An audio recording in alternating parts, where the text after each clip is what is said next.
اور یہ حدیث دل کھول کے ذرا سننا، کان نہیں دل کھول کے سننا، بڑی پیاری حدیث۔ اللہ کے پیارے نبی صلی اللہ علیہ وسلم بقیع کے قبرستان میں جاتے ہیں اور وہاں جا کر کے آپ دعائے مغفرت کرتے ہیں جو بقیع کے قبرستان میں جو لوگ دفن ہیں۔ کبھی آپ کو عمرہ کرنے کا موقع ملے، کبھی بقیع کے قبرستان پہ جائیں۔ اللہ ہمارے یہاں تو زندگی بھر گانجا اور چرس اور ہیروئن پینے والے بھی مر جاتے تو 2 فٹ کی ان کی قبر بنتی ہے اور وہ کوئی بابا بن جاتے ہیں۔ ہمارے بنارس میں پاگل بابا بھی، پاگلوں کی مزاریں بنی ہیں۔ اس ہندوستان میں بلی کی مزار ہے۔ آپ کے گلبرگہ شہر میں چلے جائیے، خواجہ بندہ نواز کی درگاہ کے اندر میں نے دیکھا خواجہ صاحب کی بیٹی نے طوطا پالا تھا، طوطے کی بھی مزار موجود ہے۔ ولی کا طوطا بھی ولی ہوتا ہے بھائی، ولی کی بلی بھی ولی ہوتی ہے۔ یہاں بقیع کے قبرستان میں 10,000 سے زیادہ صحابہ کرام کی قبریں ہیں۔ کوئی کتبہ نہیں، کوئی اونچی قبر نہیں، کوئی پکی قبر نہیں، سب مٹی کی قبریں ہیں۔ دور تک نظر ڈالو، کوئی نشان نہیں، کوئی پہچان نہیں۔ اور یہ وہ اللہ کے ولی ہیں، قیامت کی صبح تک ان کے جیسا ولی کوئی پیدا نہیں ہو سکتا۔ یہ نبی کے صحابہ ہیں۔ اس روئے زمین پر اللہ کے نبیوں کے بعد اگر سب سے مقدس کوئی جماعت ہے تو صحابہ کی۔ یہ بقیع کے قبرستان میں اللہ کے پیارے نبی جاتے ہیں اور وہاں جا کے مغفرت کی دعا کرتے ہیں۔ اس کے بعد اپنے صحابہ کے پاس آپ آتے ہیں اور کہتے ہیں میرے صحابہ وددت انی لقیت اخوانی، میری آرزو ہے کہ میں اپنے بھائیوں سے ملاقات کروں۔ صحابہ نے کہا اولسنا اخوانک یا رسول اللہ، اے اللہ کے رسول کیا ہم آپ کے بھائی نہیں ہیں؟ کہا کہ انتم اصحابی، تم میرے صحابہ ہو، تم میرے بھائی ہو۔ پھر آپ کے بھائی کون ہیں؟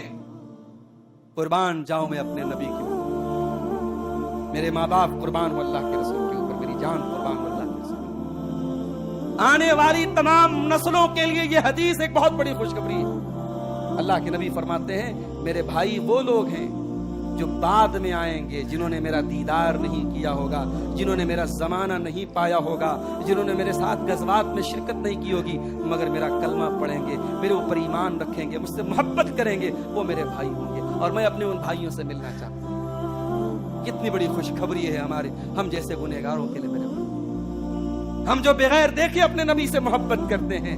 ہم نے نبی کی صحبت نہیں اٹھائی، ہم نبی کے ساتھ غزوات میں شریک نہیں ہوئے، ہم نے نبی کی خدمت کا کوئی موقع نہیں پایا، مگر آج بھی نبی کی وفات کے واقعات حدیثوں میں پڑھتے ہیں تو آنکھوں سے آنسو آ جاتے ہیں، نبی کی تکلیفوں کا ذکر پڑھتے ہیں اور سنتے ہیں تو دل لرز اٹھتا ہے۔ اس نبی سے محبت ہم گنہگاروں کے دل میں کہیں نہ کہیں موجود ہے، اور میرے نبی کہتے ہیں میں اپنے بھائیوں سے ملنا چاہتا ہوں۔ صحابہ نے کہا اللہ کے نبی آپ پہچانیں گے کیسے اپنے بھائیوں؟ آپ کی امت کی پہچان کیا ہوگی؟ آپ نے فرمایا میری امت کی پہچان یہ ہوگی جیسے کسی کے پاس بہت سارے اونٹ ہیں اور وہ اونٹ سرخ رنگ کے ہیں یا کالے رنگ کے ہیں، ان اونٹوں میں کچھ اونٹ ایسے ہیں جن کی پیشانی، اس کے پاس بہت سارے گھوڑے ہیں اور ان گھوڑوں میں کچھ گھوڑے ایسے ہیں جن گھوڑوں کی پیشانی اور جن گھوڑوں کے پیر سفید ہیں، چمکدار ہیں، روشن ہیں۔ تو اگر لاکھوں اس کے پاس گھوڑے ہیں اور ان گھوڑوں میں کچھ چمکدار گھوڑے ہیں جن کی پیشانی چمک رہی ہے، جن کے پیر چمک رہے ہیں، تو کیا اپنے ان گھوڑوں کو نہیں پہچانے گا؟ صحابہ نے کہا ہاں پہچان لے گا۔ آپ نے فرمایا میں اپنی امت کے لوگوں کو ان کے اعضائے وضو سے پہچان لوں گا، ان کے اعضائے وضو چمک رہے ہوں گے، ان کا چہرہ چمک رہا ہوگا، ان کا ہاتھ چمک رہا ہوگا، ان کا پیر چمک رہا ہوگا۔ ارے بے نمازی جس نے زندگی میں نماز کی پابندی نہیں کی، قیامت کے دن اس کے پاس تو نبی سے ملاقات کا پاسپورٹ بھی نہیں ہوگا۔ یہ وضو، یہ نماز کی پابندی اور وضو کی پابندی، یہ قیامت کے دن تیرے نبی سے ملاقات کا پاسپورٹ ہے۔ اگر کوئی بے نمازی ہے اپنی قسمت پہ روئے، اپنی بدقسمتی پہ روئے کہ اسے پیارے نبی سے ملاقات کا شرف نہیں مل پائے گا۔ پیارے نبی پہچانیں گے تو وضو کی پابندی سے پہچانیں گے۔ اس کے بعد اللہ کے پیارے نبی فرماتے ہیں پھر کچھ ایسے بھی لوگوں کو لایا جائے گا کہ جب وہ میرے حوض کے اوپر آئیں گے اور میں ان کو حوض کوثر کا پانی پلانا چاہوں گا، لا یزادون کما یزاد البعیر الضال، ان کو ہکا دیا جائے گا، بھگا دیا جائے گا، جیسے اونٹوں کے ریوڑ میں کوئی دوسرا اونٹ آ جائے اور اس کو بھگا دیا جائے، اس کو ہکا دیا جائے، ان لوگوں کو میرے حوض سے ہکا دیا جائے گا۔ صحابہ نے پوچھا اللہ کے نبی کیوں ہکا دیا جائے گا؟ اللہ کے نبی فرشتوں سے پوچھیں گے کیوں ان کو بھگا رہے ہو، میری امت کے لوگ ہیں، یہ بھی وضو کر کے آئے، نماز پڑھ کے آئے. تو فرشتے کہیں گے انک لا تدری ما احدثوا بعدک، اے اللہ کے نبی آپ نہیں جانتے یہ بدعتی لوگ ہیں، ان کے یہاں ہر سال کوئی نئی بدعت پیدا ہوتی تھی، ان کے یہاں بدعتیں انڈے بچے دیتی تھی، ہر سال بدعت کا ایک نیا کلیور، ایک نیا ورژن، ایک نیا اپڈیٹ ان کے یہاں آتا تھا. یہ بدعتی لوگ تھے، انہوں نے آپ کے دین کی شکل کو بدل ڈالا تھا. جب اللہ کے پیارے نبی یہ سنیں گے تو کہیں گے سحقن سحقن لمن غیر عبادی، ان کو گھسیٹ کر کے جہنم میں لے کے جاؤ، انہوں نے میرے دین کو بدل دیا. اللہ ہم سب کو بدعت و خرافات سے بچائے. تو مشرک کو نبی کی شفاعت نہیں ملے گی اور بدعتی کو حوض کوثر سے دودھکار دیا جائے گا. اس لیے زندگی کی آخری سانس تک شرک اور بدعت سے میرے بھائیوں اپنے آپ کو بچائیں. تو توحید یہ ہے میرے بھائی. تو توحید کی پہلی قسم ہے توحید ربوبیت، اللہ ہی کو رب ماننا. اور توحید الوہیت کا مطلب میں نے بتایا عبادت کی ساری ویرائٹیز کو اللہ کے لیے خاص کر دینا. اب توحید کی تیسری قسم بھی سمجھ لیجیے. توحید کی تیسری قسم یہ ہے کہ اللہ تعالیٰ کے جتنے نام آئے ہیں قرآن اور سنت میں، جتنی صفات آئی ہیں ان سب پر ہم ایمان رکھیں. مثال کے طور پر قرآن و حدیث میں آیا کہ اللہ کا ہاتھ ہے. اب اللہ کا ہاتھ ہے ہم مانتے ہیں، اور یہ ہم بغیر تمثیل کے مانتے ہیں. اللہ کا ہاتھ ہے، ہمارے جیسا نہیں. ہم مثال نہیں دیتے، ہم تمثیل بھی نہیں کرتے، اور ہم کیفیت بھی نہیں بتاتے کہ اللہ کا ہاتھ نعوذ باللہ ہمارے ہاتھ کے جیسا نہیں. نہ ہم مثال دیتے ہیں، نہ کیفیت بیان کرتے ہیں، اور نہ ہی ہم تحریف کرتے ہیں. جیسے کچھ لوگوں نے کہا نہیں صاحب اللہ کے لیے ہاتھ کا لفظ آیا ہے قرآن میں حدیث میں، ہم ہاتھ کا ترجمہ ہاتھ سے نہیں کریں گے، ہم ہاتھ کا ترجمہ کریں گے قبضہ قدرت. بعض لوگوں کو دیکھو ترجمہ کیا کرتے ہیں، اس ذات کی قسم جس کے قبضہ قدرت پہ میری جان. یہ قبضہ قدرت کا ترجمہ غلط ہے اور سلف کی عقیدے کے خلاف. سورہ رحمان کی آیت ہے نا، کل من علیہا فان ویبقى وجہ ربک ذو الجلال والاکرام، کہ ہر چیز فنا ہو جائے گی، باقی رہے گا تیرے رب کا جلال اور اکرام والا چہرہ. اب بعض لوگ کہتے ہیں نہیں صاحب اللہ کا چہرہ کیسا ہو سکتا ہے، تو چہرہ کا ترجمہ ذات سے کرتے ہیں. اللہ کی ذات باقی رہے گی، اللہ کی ذات باقی رہے گی، وہ بات اپنی جگہ صحیح ہے، مگر یہاں چہرہ کا لفظ آیا ہے تو ہم چہرے کا ترجمہ چہرہ. یہ ہمارا مسلک اور منہج ہے جو صحابہ سے ہمیں ملا ہے کہ اللہ تعالیٰ کے جتنے نام ہیں قرآن و سنت میں آئے، جتنی صفات ہیں. ابھی ایک صاحب کے بچے کا نام میں نے پوچھا، انہوں نے کہا عبدالارباز نام. یہ نام صحیح ہے؟ نہیں صحیح نہیں ہے. عبد جب لگائیں گے، عبد کے آگے اللہ کا کوئی ایسا نام آنا چاہیے جو قرآن و سنت میں آئے.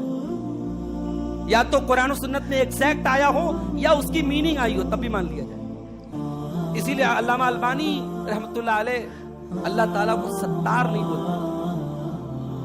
ایک مرتبہ حادثہ ہوا، علامہ البانی جا رہے تھے کار سے، راستے میں ایکسیڈنٹ ہو گیا، کار کہیں تیز رفتار کار کسی چیز میں جا کے لڑ گئی. تو ان کے ساتھ جو لوگ تھے سب چلانے لگے یا ستار یا ستار.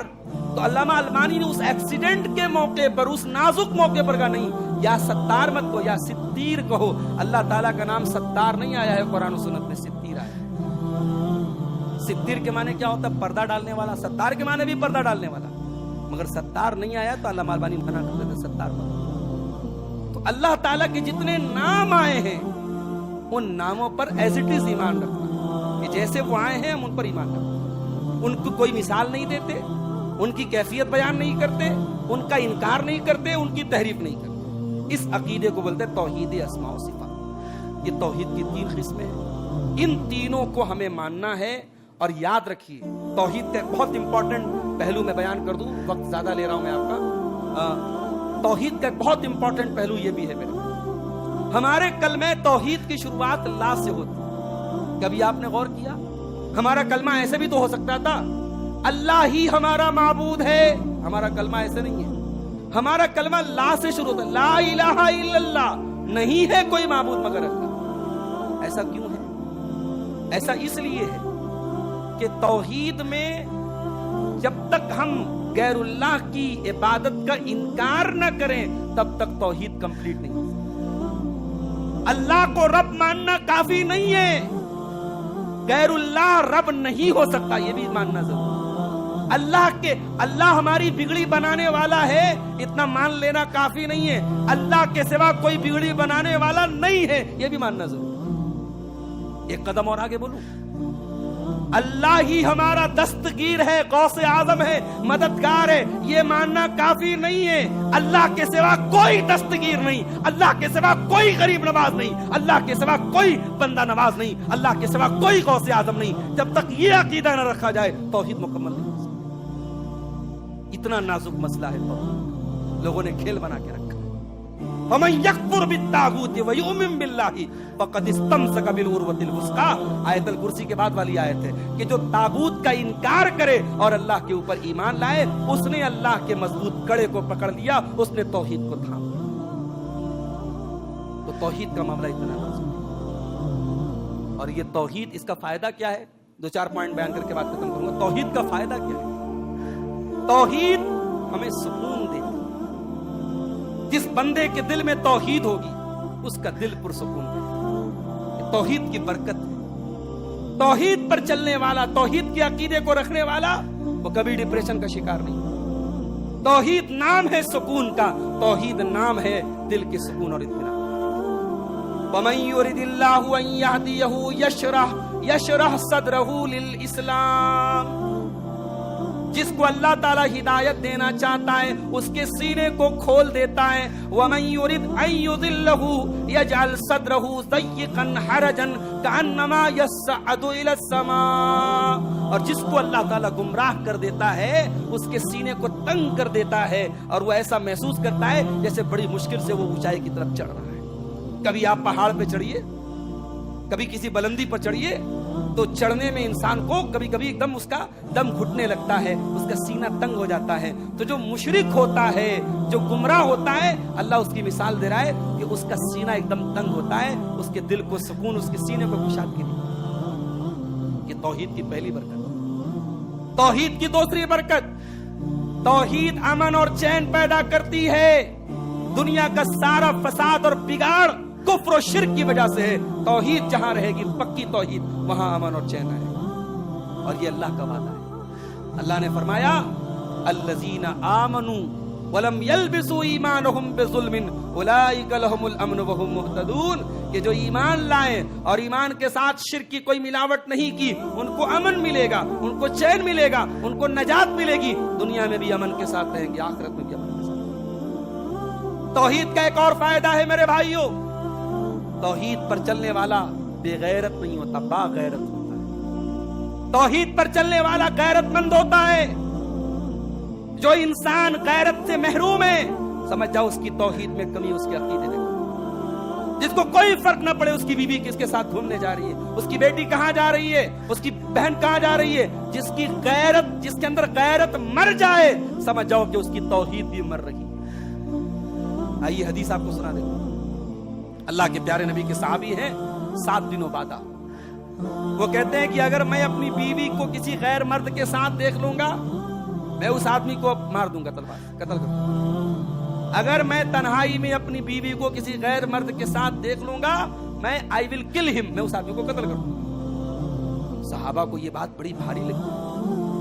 صحابہ نے یہ بات اللہ کے رسول کے سامنے ذکر کی کہ اے اللہ کے رسول 7 دنوں بعد ایسی بات کر رہے ہیں۔ اللہ کے پیارے نبی نے فرمایا اتعجبون من غیرت سعد، کیا تمہیں سعد کی غیرت پر تعجب ہو رہا ہے؟ تمہیں بڑی حیرت ہو رہی کہ سعد نے ایسی بات کیوں کہہ دی؟ کان کھول کر کے سن لو، سعد سے زیادہ غیرت والا تو میں ہوں، اور مجھ سے زیادہ غیرت والا اللہ ہے، اور اسی لیے اللہ تعالیٰ نے تمام فحش کاموں کو، تمام گندے کاموں کو، ہر قسم کی زناکاری کو، بدکاری کو، بے حیائی کو، لواطت کو، لڑکا لڑکی کے ناجائز تعلق، لڑکی لڑکی کے ناجائز تعلق، لڑکا لڑکا، جتنی بھی خباثت اور گندگی کی جتنی ناجائز قسم، سب کو اللہ نے حرام کیا۔ کیوں؟ اللہ غیرت والا ہے۔ توحید جب آئے گی تو غیرت آئے گی۔ جس سوسائٹی میں توحید نہیں ہوگی، جس سوسائٹی میں قبر پرستی ہوگی، جس سماج میں غیر اللہ کو مشکل کشا مانا جائے گا، وہاں غیرت بھی مرے گی میرے بھائیوں، وہاں بے حیائی آئے گی، بے غیرت۔ اور آگے بڑھیے، توحید کا ایک فائدہ اور بھی، توحید پر چلنے والا صابر ہوتا ہے۔ بچہ مر جائے، شوہر کی بیوی کا انتقال ہو جائے، بیوی کے شوہر کا انتقال ہو جائے، توحید پر اگر چل رہا ہے، اپنی زبان کو کنٹرول میں رکھے، اپنے جذبات کو کنٹرول میں رکھے۔ آنسو آئیں گے، روئے گا،